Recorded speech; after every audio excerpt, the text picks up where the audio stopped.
Hey folks, JD here. And because the weather's been so bad this weekend, I haven't been able to get out and fly.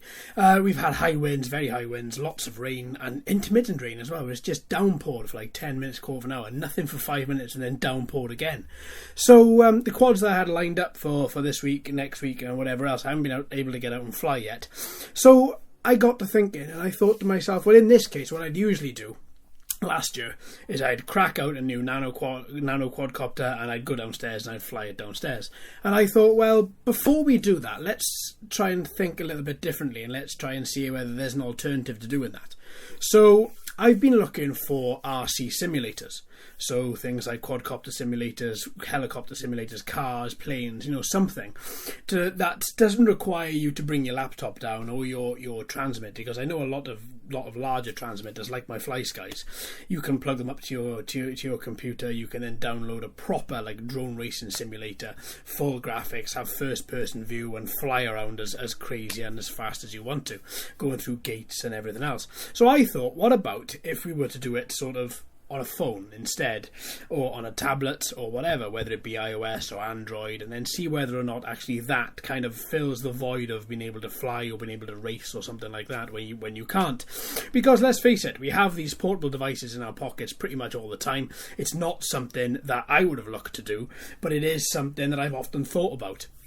So what I'm going to do is this week I'm going to go through maybe 4 or 5 of my favourite ones that I've tried. Now these are ones I've just got at random. I've gone down, looked at the reviews on iOS and Android, and quite literally just clicked download. That's it. I haven't put any more thought into it other than that. So we're going to see exactly what these are. I'm going to go through them, see how the controls react, see how the quadcopters, if they feel as if they fly, or if they feel as if they're floating, or if they feel as if it's too graphically accelerated.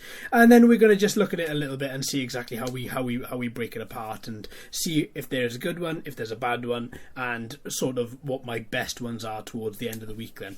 So starting off, let's kick this off with Drone Simulator. So here the game is to collect credits by just playing the game, and then once you have collected enough credits you can unlock other quadcopters in different categories. Like you have some Phantom-esque ones, you have some AR drone-esque ones, you have some racing quads, you have some nano quads, some toy quads, some videography quads, and then you can use them in different maps like park, industrial, and places like that where you can just have as much fun as possible.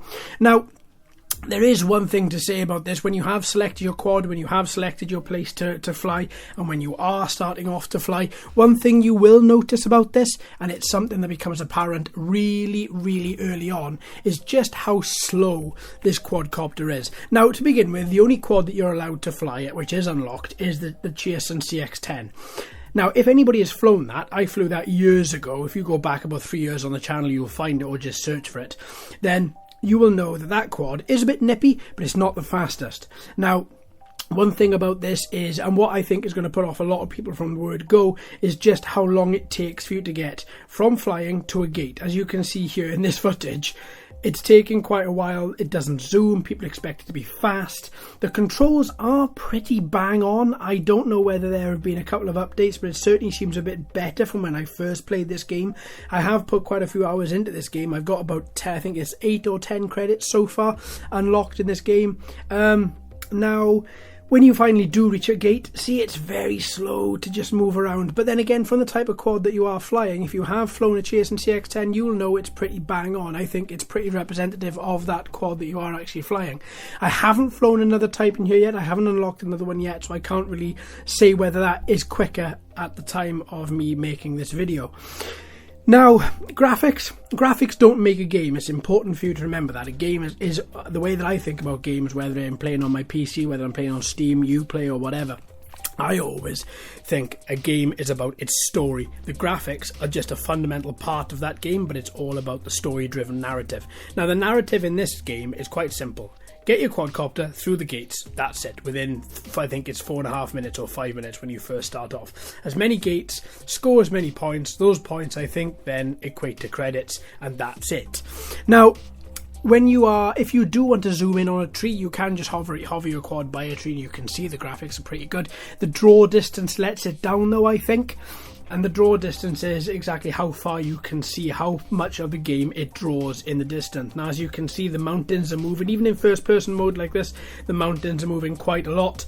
So your draw distance isn't that far. But considering this game is made for multiple platforms, Android, iOS, and pretty much every single phone going, you can't have a game which is all graphically intensive. But I would have thought that the developer would have used some dynamic draw distance, so the more power your device has, the more of a draw distance it then creates, it renders.